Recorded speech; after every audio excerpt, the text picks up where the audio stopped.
Rumah besar kediaman keluarga Chu saat ini sedang ramai tidak biasa.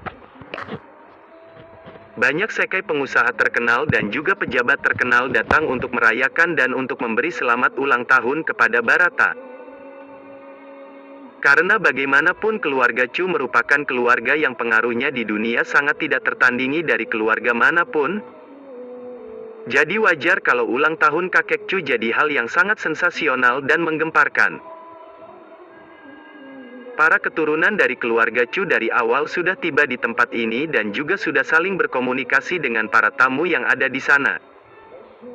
Jelas sekali kalau mereka sedang mencari kesempatan kerjasama bersama. Untuk menambah poin dan prestasi diri sendiri agar bisa menambah persentase kemungkinan untuk menjadi ahli waris selanjutnya. Intinya Desta yang datang paling akhir berdiri sendirian di sana. Para tamu itu walaupun jelas melihatnya, tapi tidak ada satupun yang datang untuk sekedar menyapa ataupun mengobrol dengannya. Karena keluarga Chu punya banyak sekali keturunan ataupun murid yang dikirim ke luar negeri untuk berlatih dan belajar sehingga ketika mereka sudah dewasa dan kembali lagi ke negara ini. Begitu melihatnya wajar kalau tidak mengenalinya. Kakek, selamat ulang tahun. Desta tidak peduli dengan semua hal ini. Desta malah membawa Vero dan Citra langsung berjalan ke aula dalam rumah besar keluarga Chu itu untuk bertemu dengan Barata. Kakek Chu saat ini sedang duduk di kursi kayu lonjong bunga pinus dengan mengenakan setelan pakaian tang merah yang melambangkan kebahagiaan. Semua rambutnya sudah berubah, tapi masih terlihat sangat segar dan berenergi. Pada saat ini, banyak sekali tamu yang jadi satu di sana, termasuk keturunan dan murid dari keluarga Chu. Mereka sedang mengantri untuk memberikan kado kepada kakek Chu. Mulai dari koleksi lukisan Kibaisi, hadiah ulang tahun khas China yang diukir dari marmer putih, satu set cangkir minum zaman dulu lengkap yang terbuat dari emas murni, dan lain sebagainya. Setiap hadiah paling murah mungkin sekitar 2 miliar. Orang-orang yang ada di samping melihat adegan ini jelas sangat iri sekali. Tapi, di wajah Barata hanya tampak senyum sopan saja. Ketika melihat semua kado ini, dia sama sekali tidak menunjukkan ketertarikan yang kuat. Dia paling hanya memberikan senyuman sopan kepada orang yang memberikan kado. Pada saat ini, Desta melangkah ke depan untuk memberikan ucapan selamat ulang tahun. Hal ini tanpa sadar membuat para tamu yang sedang mengantri di depan jadi tidak senang. Mengantri untuk memberi kado ini. Kenapa kamu seenaknya saja masuk ke antrian depan? Ada seorang keturunan keluarga Chu menatap Desta dengan tidak puas lalu menyenggol Desta dengan pundaknya. Desta melirik orang itu, dalam ingatannya seharusnya orang itu adalah keturunan dari tuan muda kelima. Namanya adalah Trista Chu, mereka berdua pernah bertemu waktu kecil. Tidak disangka dalam sekejap mata, dia sudah sebesar ini. Trista yang ada di depannya sama sekali tidak mengenali Desta. Dia mengira Desta hanyalah pewaris cabang perusahaan seperti dia. Dia mengira Desta ingin jadi pusat perhatian jadi tanpa peduli apapun langsung merebut antrian di depan. Sedangkan para tamu yang tidak tahu kenyataan sebenarnya langsung menatap Desta dengan tatapan tidak senang dan merendahkan. Desta mengelus hidungnya lalu tersenyum dengan canggung. Dia tidak menyangka sama sekali kalau mau memberi ucapan selamat ulang tahun pada kakeknya saja harus mengantri seperti ini. Lupakan saja, dia masih ingat saran dan nasihat Paman Fu, ada banyak keluarga yang hubungannya tidak terlalu ramah dan baik di pesta ulang tahun kakek. Jika saat itu ada masalah atau konflik dengan mereka, maka sama saja dengan menjadikan diri jadi lelucon kan? Dengan berpikir seperti ini, Desta pun memberi isyarat dengan tatapan matanya kepada Vero dan Citra. Mereka berdua pun jalan ke barisan paling belakang untuk mengantri. Melihat hal ini, Trista tersenyum dengan bangganya karena merasa berhasil. Barisan pemberi ucapan ulang tahun itu perlahan-lahan maju terus ke depan. Harta dan barang langka terus bermunculan. Ada beberapa barang berharga yang tingkatannya hanya satu-satunya di dunia dan sangat unik sehingga ketika diperlihatkan benar-benar menarik banyak perhatian orang dengan sorakan dan juga tepuk tangan yang keras. Tapi Barata selalu menunjukkan minat yang kurang. Dengan pengalamannya, berapa harta langka ini masih tidak memenuhi apa yang dianggapnya. Giliran Trista untuk memberikan kado. Dia maju sambil tersenyum lalu menyerahkan gulungan lukisan dengan tatapan penuh hormat lalu berkata, "Kakek, aku Trista cucu dari Leoran Wu. Pada hari ulang tahun Anda ini, aku menyerahkan kado atas nama Leoran. Aku harap Anda tersenyum." Senyum di wajah pria tua itu tidak lagi asal-asalan untuk kesopanan saja. Kali ini tampak lebih ramah ketika dia melihat yang memberinya kado punya hubungan darah dengannya. "Oh, ternyata Trista, beberapa tahun tidak bertemu, kamu sudah tumbuh sebesar ini ya," kata Barata sambil tersenyum. Barata mengangguk lalu membuka gulungan lukisan itu, dan berkata dengan keras, "Kakek, aku benar-benar sudah bekerja keras sekali untuk mencari tahu lukisan Zuda yang sangat Anda sukai itu. Dulu ketika situasi sedang bergejolak tidak karuan, keaslian lukisan-lukisan Zuda sudah lama mengalir dan jatuh ke luar negeri. Lukisan-lukisan Zuda yang ada di negara ini adalah lukisan tiruan saja. Lukisan yang ada di tanganku ini menghabiskan uang sebanyak 56 miliar untuk membelinya di lelang Amerika, jelas benar-benar barang asli." Dia bicara sambil memegang kedua sisi gulungan itu, dia perlahan memutarnya dan menunjukkan lukisan itu kepada banyak tamu untuk dinikmati. Lukisan Zuda yang bertema The Pine Stone itu dulu pernah terlihat di negara ini sekali. Tapi ternyata ketika diidentifikasi, itu hanya replika alias barang tiruan saja. 56 miliar, pasti ini benar-benar peninggalan yang asli kan? Kelihatannya sih barang asli. Konsepsi artistik dalam lukisan semacam ini tidak dapat ditiru dengan mudah. Asteris asteris asteris. Di kerumunan, semua jenis argumen terdengar. Desta meliriknya, pertama melihatannya dia mengira itu peninggalan asli. Tapi begitu memperhatikannya, dia menemukan ada yang salah di lukisan itu. Ada yang salah di lukisan itu. Desta menoleh ke belakang lalu berbisik begitu kepada Vero. Dia mengatakan ucapan ini bukan karena ingin menjatuhkan martabat atau membongkar kepalsuan Trista ini. Lagi pula terlepas itu lukisan asli ataupun lukisan tiruan. Dia berusaha untuk menyelidiki kesukaan dari kakek lalu membelinya untuk diberikan ke kakek, itu berarti dia memang sudah cukup bekerja keras. Karena bekerja keras, itu sudah cukup. Jika membongkar atau semacamnya itu tidak terlalu manusiawi. Dia mengatakan ini pada Vero, hanya karena ini terlihat keren saja di depan orang yang disukainya. Namun, meskipun Desta menurunkan suaranya, ucapannya ini masih terdengar oleh Kolta yang ada di depannya. Mata anak itu sedikit berubah dan dia segera berteriak, "Kakak kedua, apa yang kamu katakan, lukisan ini palsu?" Pada saat ini, kakek Barata sedang tersenyum lalu mengambil lukisan itu. Dia menepuk pundak Trista memberikan semangat. Membuat seluruh tamu di sana iri sekali. Pada waktu yang bersamaan mengerti kalau memberi hadiah juga harus terlihat senang, bukan hanya mahal saja. Tapi begitu Kolta berteriak, semua ekspresi wajah orang-orang di sana berubah. Semua orang memusatkan tatapan mata mereka pada Desta. Desta tercengang, ketika dia mau mengajari Vero sedikit pengetahuan, mengapa tiba-tiba dipandangi oleh semua orang. Kolta pun buru-buru memperlihatkan kalau dia salah, lalu berbisik, "Kakak kedua, maaf ya, sepertinya aku telah melakukan kesalahan lagi." Mengenai akting adik ketujuhnya ini, Desta sudah malas membongkarnya. Dia pun tersenyum canggung ke semua orang lalu buru-buru berkata, "Bukan ini maksudku. Kalian semua jangan terlalu memedulikan, lanjutkan memberi kado saja." Tapi belum selesai dia bicara, Trista sudah berjalan dengan marahnya ke depan Desta. Dia melihat Desta dari atas ke bawah lalu berkata, "Oh, ternyata kamu ini Desta. Makanya kenapa aku merasa cukup familiar ketika melihatmu. Beberapa tahun tidak bertemu, perubahanmu cukup besar ya." Desta tersenyum canggung lalu berkata, "Kamu yang tidak banyak berubah sih. Sama seperti dulu, masih saja tampan. Jangan berusaha menyanjung dan cari perhatian ya. Bukannya kamu bilang kalau lukisanku ini palsu?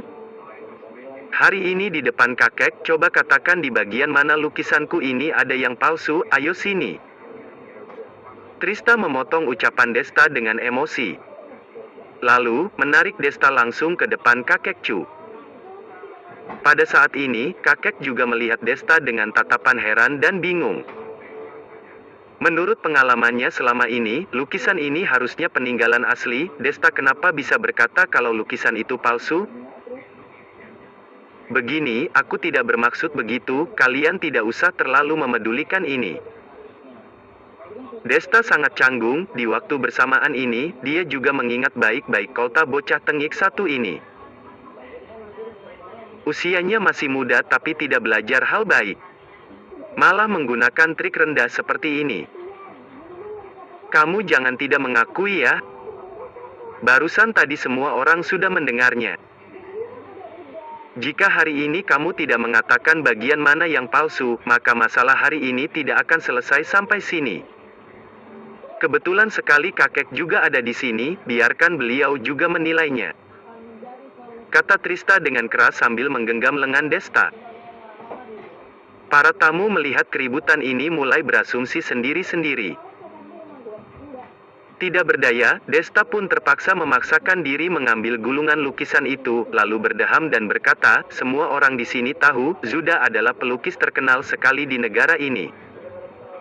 Lukisan The Pine Stone ini berasal dari akhir dinasti Ming dan awal dinasti Qing. Waktu Zuda pergi ke gunung keluar dari rumah, waktu itu dia menciptakan karya ini. Sebenarnya ada sedikit cerita di dalamnya. Kalian mungkin tidak mengetahuinya. Aku juga kebetulan mendengarnya dari seorang kolektor tua. Jika kalian tidak merasa terganggu, aku akan menceritakannya pada kalian."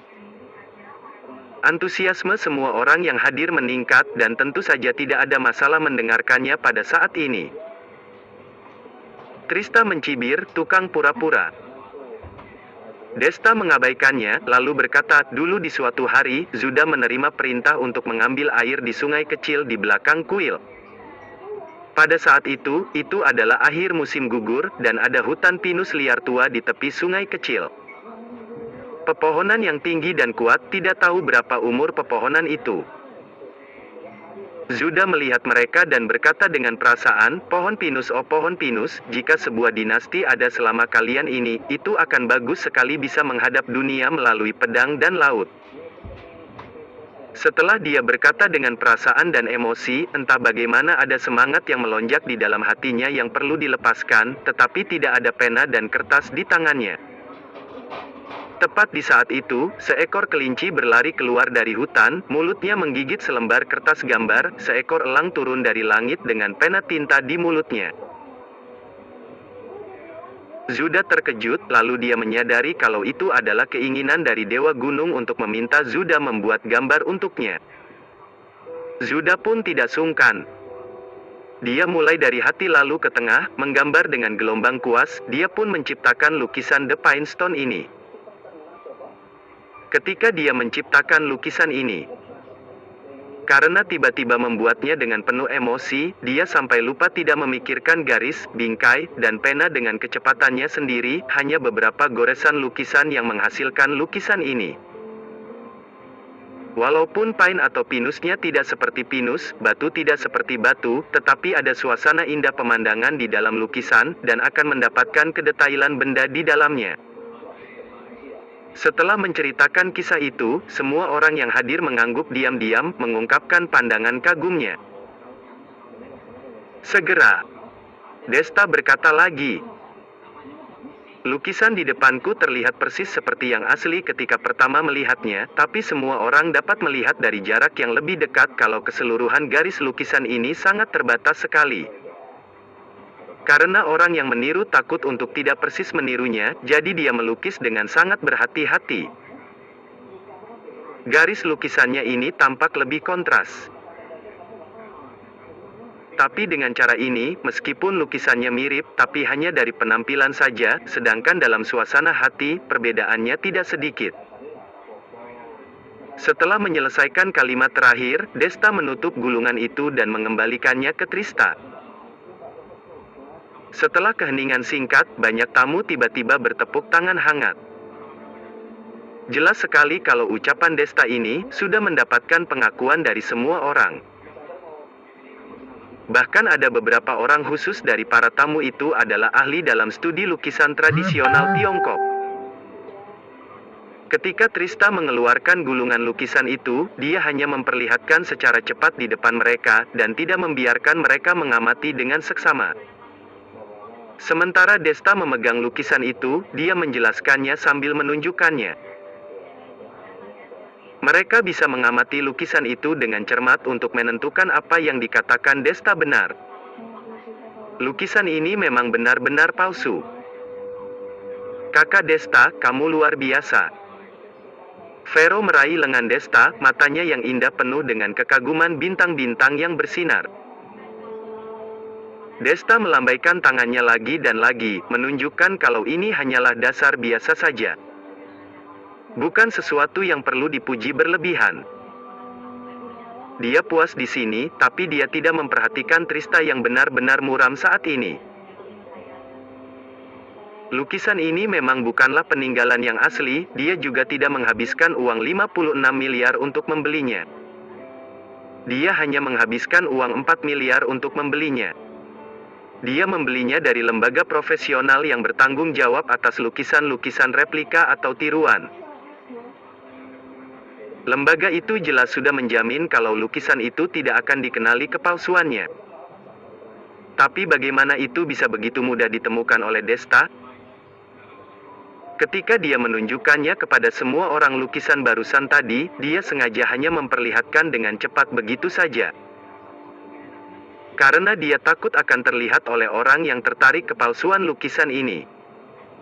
Tapi dia masih saja gagal. Desta, kamu jangan cepat-cepat pergi. Karena kamu bilang lukisanku palsu, maka aku penasaran. Kado apa yang kamu persiapkan untuk kakek? Kamu, cucu kakek, jangan sampai memberikan kado yang lebih buruk daripada aku. Oke. Dihancurkan dan dibongkar oleh Desta, Trista merasa kalau dia sudah tidak punya kesempatan untuk mendapat perhatian yang lain lagi. Jadi dia secara alami mau membalikkan keadaannya. Desta tertegun mendengar ini, lalu berkata, tidak, aku ini sedang mengantri untuk memberi kadokan. Orang di depanku saja belum selesai memberikan kado, kalau langsung giliranku begitu saja, itu tidak adil kan? Begitu mendengar ini, ekspresi wajah Trista langsung menegang. Barusan tadi dia yang menyuruh Desta untuk mengantri. Sekarang Desta mengucapkan kata-kata ini, jelas sekali kalau sedang didengarkan kepadanya. Dia memaksa diri tersenyum lalu berkata, Anda adalah tuan muda kedua dari keluarga Chu, dan Anda adalah cucu kandung kakek. Mana mungkin perlu mengantri hanya untuk memberi kado? Baru saja aku tidak mengenali Anda sebagai tuan muda kedua. Anda jangan sampai marah dan kesal kepadaku dong. Mendengar ini, Desta juga ikut tersenyum. Dia mengambil kotak brokat dari sakunya lalu berjalan sampai ke depan kakek. Ketika lewat di samping Trista, dia pun menepuk pundak belakangnya. Lalu berkata, lain kali ketika bicara tidak perlu terlalu dingin. Kita ini seumuran, tidak perlu menggunakan panggilan Anda. Geli mendengarnya. Ekspresi wajah Trista langsung jadi muram dan hampir saja memuntahkan darah di depannya. Aneh sekali, Desta sejak kecil tidak pernah bicara dengan tajam dan sadis. Tapi kenapa sekarang ucapannya ini seperti pisau, yang langsung menikam ke hati orang ya? Kakek, selamat ulang tahun, semoga sehat selalu, segalanya dilancarkan, rezeki dan kesuksesan selamanya, semoga umur panjang, kata Desta maju. Dia tidak menyiapkan ucapan selamat yang unik, tetapi hanya mengucapkan beberapa ucapan dan doa yang sering dikatakan yang lain. Tapi kakek tidak terlalu peduli dengan kata-kata itu. Cucu yang paling dia sayangi sudah ada di depannya, ini adalah hal yang paling membuatnya bahagia. Mana mungkin dia peduli dengan ucapan selamat itu? Pada saat ini, Desta membuka kotak brokat di tangannya. Lalu mengeluarkan sebuah ukiran kayu kecil.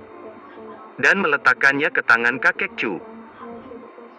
Ini adalah ukiran kayu berbentuk manusia, ukirannya yaitu orang berumur setengah baya dan seorang anak kecil.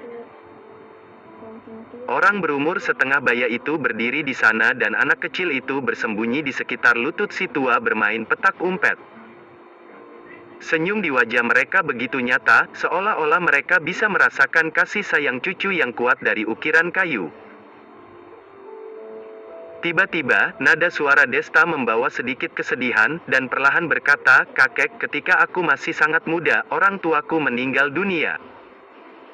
Kakeklah yang menemaniku tumbuh dan berkembang, mengajariku banyak teori dan prinsip kehidupan untuk menjadi pria dewasa yang bertanggung jawab. Ukiran kayu ini aku sendiri yang mengukirnya. Ini adalah ketika aku masih kecil dan sangat nakal. Aku bersembunyi mau main petak umpet denganmu. Walaupun kamu sangat sibuk sekali, tapi kamu meletakkan semua pekerjaan di tanganmu dan menemaniku bermain. Pada akhirnya tanpa sengaja, aku menginjakan kaki ke sebuah gua di sebuah pulau. Saat itu lenganmu tergores dan terluka hanya karena ingin menyelamatkanku. Pada saat itu aku sangat menyesal dan bersumpah bahwa mulai saat itu, aku tidak akan pernah nakal dan aku akan selalu menuruti kata-katamu." Berbicara tentang peristiwa masa lalu ini, mata Desta tanpa sadar menjadi lembab dan kakek mengangguk sambil tersenyum, tampak kilau air mata di matanya. Tepat ketika semua tamu tersentuh dengan perasaan cucu dan kakek ini, terdengar suara yang tidak begitu ramah dari luar pintu.